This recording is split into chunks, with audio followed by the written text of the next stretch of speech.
Polri dikhawatirkan akan menjadi lembaga superbody melalui RUU yang akan diajukan di DPR. Kenapa demikian? Berikut beberapa hal berkaitan dengan draft RUU yang sedang diajukan dan sedang bergulir sekarang. Pertama, pasal 14 ayat 1 huruf G yang mengatakan bahwa Polri itu akan bertugas melakukan koordinasi, pengawasan, dan melakukan pembinaan teknis terhadap kepolisian khusus, penyidik pegawai negeri sipil, dan penyidik lain yang ditetapkan oleh undang-undang. Artinya, pelaksanaan tugas dari KPK itu sendiri dan juga dari PPNS, penyidik pegawai negeri sipil, itu jauh dari independensi mereka. Kenapa? Karena Polri masuk untuk koordinasi, mengawasi, dan pembinaan teknis. Itu yang pertama. Lalu berikutnya pasal 14 ayat 2 huruf C di mana Polri diberikan kewenangan untuk penyelenggaraan sistem kota cerdas atau smart city yang bekerja sama dengan pemerintah pusat dan pemerintah daerah. Nah, konsep smart city itu sendiri menggunakan pendekatan keamanan. Nah, tapi kita jangan lupa kalau kita ngomongin smart city, di dalamnya harus ada smart governance, artinya ada efisiensi dan transparansi di dalam tata kelola pemerintahan. Yang kedua ada smart economic, yaitu peningkatan daya saing ekonomi lokal, dan yang ketiga harus ada smart living, kualitas hidup, keamanan itu masuk ya. Jadi kalau misalnya di RUU Polri itu misalnya ditulisnya smart living khusus untuk keamanan, nah itu tepat.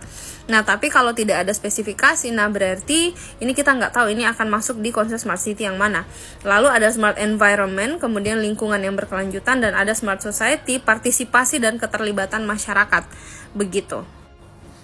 Kemudian pasal 16 ayat 1 huruf Q itu menyatakan bahwa Polri berwenang melakukan penindakan pemblokiran atau pemutusan dan upaya perlambatan akses ruang cyber untuk tujuan keamanan dalam negeri, berkoordinasi dengan kementerian yang menyelenggarakan urusan pemerintahan di bidang komunikasi dan informatika dan atau penyelenggara jasa telekomunikasi. Nah, artinya Polri itu memiliki kewenangan yang lebih di ruang-ruang cyber tersebut, dan kemudian ini juga dikhawatirkan kejadian seperti yang tahun 2019 di Papua, seperti itu.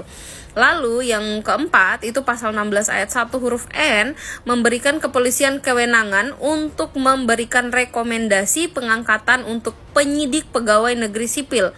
Jadi Polri itu bisa memberikan rekomendasi siapa yang nantinya akan menjadi penyidik pegawai negeri sipil PPNS gitu ya, atau penyidik lain yang ditetapkan oleh undang-undang. Nah, sementara hal ini itu benar-benar berpotensi untuk melemahkan KPK. Seperti itu dalam mengangkat penyidiknya karena perlu mendapatkan rekomendasi dari Polri. Dan ya, jadi kurang lebih seperti itu draft RUU yang sejauh ini beredar di publik, ada juga di beberapa media dan banyak sekali diskusi tentang itu. Banyak sekali ahli-ahli hukum juga yang sudah mendiskusikan mengenai plus dan minus dari RUU Polri ini, dan kalau misalnya itu tidak ada perubahan dan itu diketok di DPR, itu juga akan sangat-sangat mengancam penegakan hukum di Indonesia, khususnya untuk beberapa kasus-kasus korupsi dan sebagainya. Thanks.